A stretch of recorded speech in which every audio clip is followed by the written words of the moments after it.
Who we got with us today? I don't know, you tell me. That's what we trying to find out. Shit. It all depends who you at. What up, fat? I don't know. Who do we have with us today? Mr. Take a Picture? I don't know, it all depends. Some days it's like that, some days it's not. Who you see right now? Man, I see one of my dear friends. Been here, huge catalog, awesome producer, awesome promoter, awesome manager, plus awesome lyricist. Thank you, sir. Man, I appreciate you stopping in and hollering at us today. Okay. No problem, brother. What you think about the music today in the city? What the artists or the music they playing? Like, be more specific. You know who you're talking to, man. You gotta be real specific with me because it can go either way, I'm talking about the music, period, that's coming out the city from local artists. Well, Lafayette and surrounding areas always did put out the best music. You know what I'm saying? These artists, the ones that didn't give up yet, still dropping hot shit, you know what I'm saying? You got people like Slim Chains, Wochi still dropping, of course. Me and Two Throw, Big Boom and Two Throw still dropping. You got Slim Hustler. You got just a whole bunch of people, man. The city got the music. It's just we don't have the outlet like it used to be, you know what I'm saying? It's just dead music. It's like having, I'm gonna give you like a scenario, like 10 bricks with no junkies. Ooh, ouch, ouch, ouch. Man, you think with this platform I could do a little something with the music and the artists here? Hopefully you could, man. It all depends who, who's showing love, who's supporting. It's a group effort, you know what I'm saying? It's gonna take a group effort to make it happen. So maybe you and what you bring into the table may be able to rally some people together, maybe make some people aware of what's going on and what need to be done to probably make this shit happen, you know what I'm saying? But as far as for what I see right now, I just see a bunch of egos, a bunch of, niggas that like fighting for position, because, this is a small town. Lafayette has always been a small town. They just did big shit in it, and that gives you that misconception like this is a metropolis, but it's just some big shit happening in a little town, and actually it's so small that everybody fighting for the same spot. So if we can get past that and say, okay, today I'm gonna support this one, and then tomorrow they're gonna support me, then maybe we can kind of... Yeah, because this is still untouched territory. It's a beautiful music. Me personally, I love the music here. Yeah. I think this is the best in the state, and the reason why I come with this platform, I'm tired of everybody taking our style, our lingo, our swag, and making something off of it. Yeah, well, it's always been that way. Not to offend nobody, because we all come from somewhere, but I'ma just call it like it is. I'm from Eunice, Louisiana, you know what I'm saying? Where like it's a small town. If you don't hustle, you gonna die. Like, real talk, you gotta find something to come up with, you know what I'm saying? So we a hustler-based environment that I come up in. Struggle, like real struggle, real hustle. Now, when I come to Lafayette, the people that I linked up with were like-minded people that were like that. Hustle-based people. You see where I'm at right now. I'm in Fightonville off of University, so Madeline right here. So if you know the city, you know who was right here. Yeah. And a couple of blocks, you knew who was over there in Newtown. Yeah. And if you knew Edison Street right here, you knew I was at the park, Yeah. We hustle. But there's a lot of people that don't have no hustle in them. And Lafayette has always been a customer-based city. And when I say customer, Facts. And when I say customer base, I mean anybody can come here and sell a game. I came here and sold my game, but I showed respect and grabbed some niggas from the city and put them in there out of respect, not to disrespect the city. I ain't have to do that. I could have just kept it straight me. Yeah. You feel what I'm saying? But what I'm trying to say is, even when Lafayette had its heyday, when the Houston music was popping and the New Orleans music was popping, wasn't nobody from here getting that money. It's always been cash money, no limit, all them bounce artists. In Houston, all the Screws and the wreck shops And and the Swisher Ghetto House, Boys, yeah. Ghetto Boy, they always came here and got paid. So when it was our turn to do it, they let Baton Rouge come in and they peeped that it was a customer-based market, and everything for like 10 years was Trill Entertainment, 225. And right now, that's where we stuck. If you pay attention, in the club, the playlist is 2005 to 2015. That's all you hear is old music that, you know, the last niggas that came here and sold their game. So what we gotta stop being is customers and start Facts. selling our shit to our own people. Big facts, but shit, that's where I fought the city at. Cause it shouldn't be divided, especially now when it comes to this music. Well, again, like I said, it looks like it's a big city because a lot of big shit go down out here, but it's actually small. And there ain't too many spots. Ain't too many slots, so niggas be fighting over slots. I'm gonna give you an example. Homie come up with a food truck. Homie get popular. They got 75 food trucks now. You know what I'm saying? And it's small. So now what homie gotta do? He gotta go somewhere else now. He can't never stay here and get his shit, you know what I'm saying? I mean, you know, I made some money this weekend in the rap game and I ain't do it here. You know, I had to go to Shreveport and get some money, you know what I'm saying? It's like, it's still, the game's still going. It's just bittersweet that it's not happening here. And that's why I grabbed this platform. I want to try to do that, man, because we have the best music in the state. No We doubt. really get it out the mud here. Yeah, we got DJs that break records. You look at what would Baton Rouge artists be without Dobie D? What would Baton Rouge artists be without DJ Chill? Facts. You know, but who playing it? What some of these dudes, if they wouldn't perform at Bliss 2, 3, 4 times a month, nigga probably get their cars repoed and shit. So they dependent on the city. The city got the money. The city just gonna have to support one of their own. You know what I'm saying? Yeah, we got to back something. You know, We have to back something. we were like one of the last of the blessed ones, you know what I'm saying, when Bobby and them, but that was the OGs that was in control of the game. You know, you had Popeye, Club Bowls, and Opelousas. Yeah. You had Bobby with the Delta Grand, and then you had the white boys who had the Plaza. You know, they kept us in rotation in the city. And then when we would do shows in Alexandria, Baton Rouge, Lake Charles, Mississippi, or whatever, we'll come back here 2 weeks later. You know, they kept us in the mix. An artist nowadays coming from here, man, he ain't got nowhere to jump off from. He ain't got no money to pull into it. And I get it. Like, why invest all your time and your energy in some shit that you ain't getting nothing back from, you know? That's some discouraging shit. Bro, that's what we gonna try to do. We gonna try to stop that trend. We gonna break that mold, bro, because we got the best promoters here. We make everybody else famous. Facts. We need everybody else famous but our own. We supported everything. Cash Money didn't even have no hot bars. They had Iberville Fat, All that. T-Slim. MC Heavy, fucking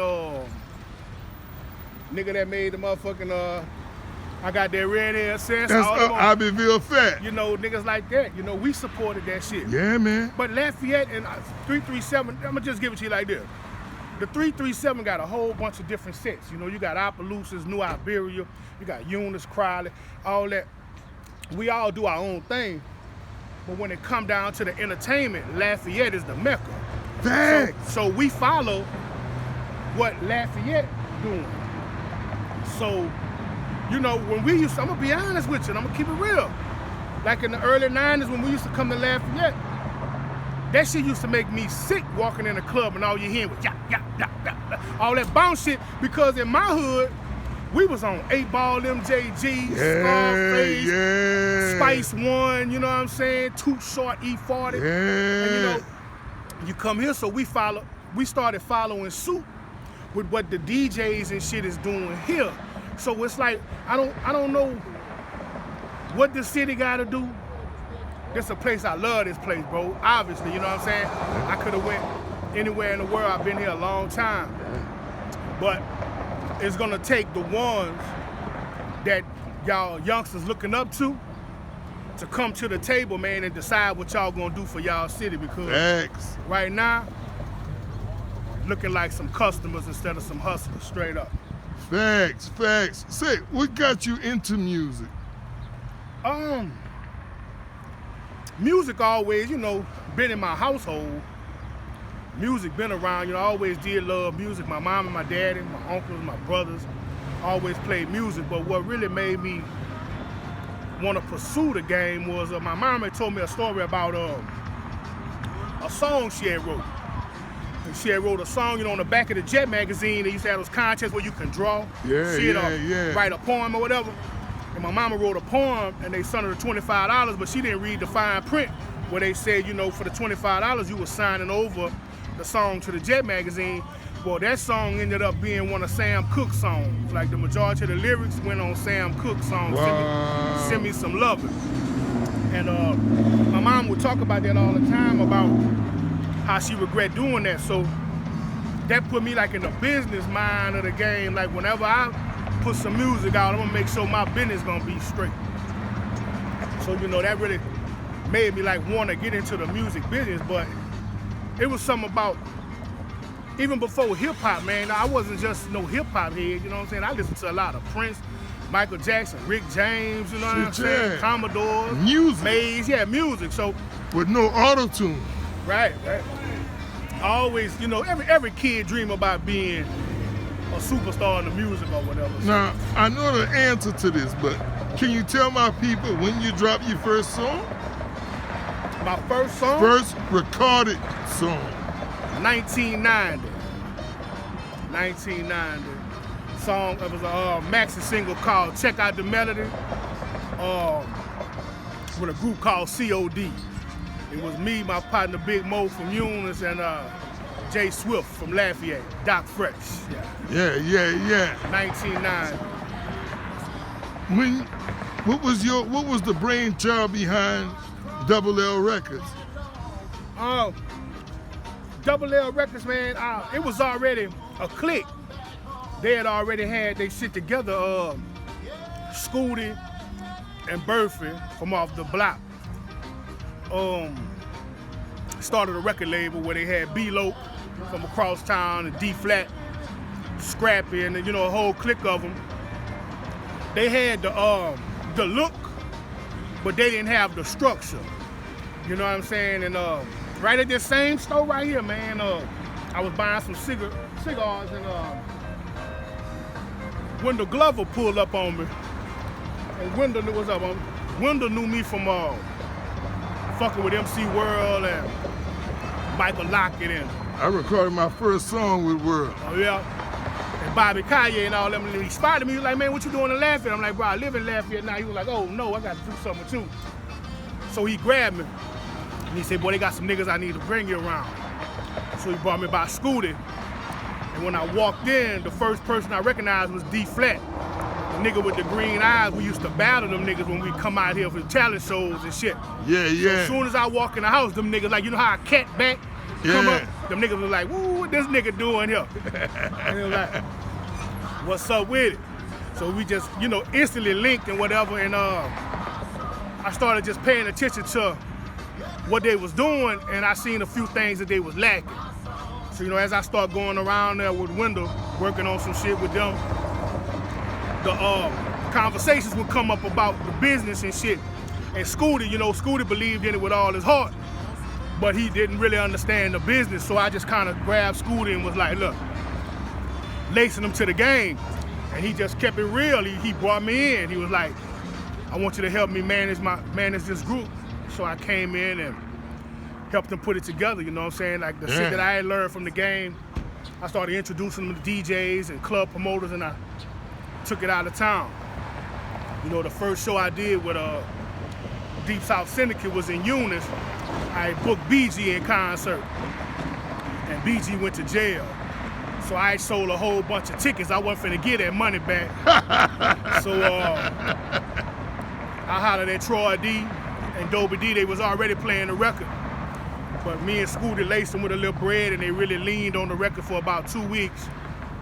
What that was? Are you ready to make them swell? Ready to make them swell, and that bitch took off. And the test was Eunice, because Eunice one of them places, Club Diamonds, if you know. Yeah. Motherfucking 300-400 people in that bitch every Friday, Saturday night. Big facts. So if they love you, they gonna let you know. But if they don't, they gonna also let you know. And Deep South Syndicate went in that bitch and rocked that bitch, you know what I'm saying? And that's where that Eunice love came. And then I took them to Lake Charles after that. And after that, I took them to Alexandria. Hell yeah. And everywhere, you know, we just start spreading the love. Yeah, that's my connection with Double L Records. That's how it started. So hey, can you tell us how long Big Boom Day has been going on in Eunice? Because I've been to one and it's beautiful. And if y'all listening out there, y'all get the date. Trust me, it's awesome. Well, to be honest with you, bro, and I'm gonna keep it 100% real with you, bro. It's you know, like a tadpole, you could only swim so long Yeah. in a ditch, and when you turn into a bigger fish or a turtle, you gotta go somewhere else. Eunice, Louisiana is my hometown. Can't nobody fuck with nothing from there. You fuck with something from there, you gonna understand what it is. But I'm bigger than my environment, you know what I'm saying? Thanks. I'm disconnected from my city from that standpoint, you know what I'm saying? It's like Eunice that had so much shit that happened there, so much good shit, so much bad shit. Right now, Eunice barely holding on, doing their own thing, you know what I'm saying? So as far as for a Big Boom Day there, I don't see it happening. You know, like one of those places, like, you see how Dolph got killed in his hometown? Oh yeah. Most definitely, if I would have stayed in Eunice, you know what I'm saying, nigga would have snuck me, because there's too many people that can't accept what I became. Facts. I'm not supposed to be that nigga. Even to this day, the only people that ever cross me is niggas from where I'm from that I gave a chance to do something. And when it came down to keep it real, they didn't keep it real because they didn't feel I deserved that position, because they seen where I came from. So I just leave Dead Dogs lying where they at.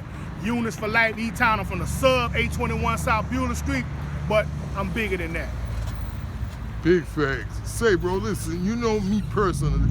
I appreciate you coming out, stopping with me. Anything else you want to say before we end this? Yeah, man. Be real with yourself. If you can't be real, you can't be nothing else. You got a problem with a nigga, don't talk around it. Bring it to a nigga, because you'd be surprised, man, how much y'all might have in common that y'all could probably work out, bro. You know, I love all y'all. I wish everybody the best. I don't have a sour bone in my body. Never did. With that being said, thank you for stopping. Pelican Mind TV. Y'all go check out my man, Kevin Duhon, on Pelican State of Mind, a new hot podcast that's about to be popping. And look, AKA no edits. We ain't cutting nothing out.